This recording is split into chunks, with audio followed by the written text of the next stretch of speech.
marunong sumunod sa sinasabi ng mga nakakatanda. Alam mo bang nanguha ako ng batang matigas ang ulo? Yung kagaya mo.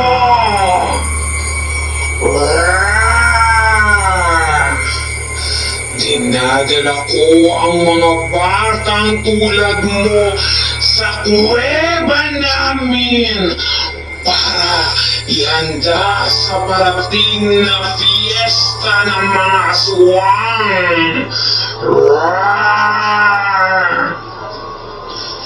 Kailangan kasi namin maghanda ng hotdog na gawa sa bata para sa mga bisita namin.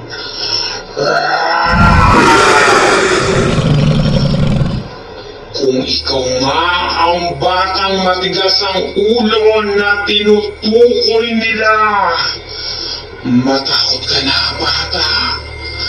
Dahil ikaw ang ihahanda namin sa fiesta.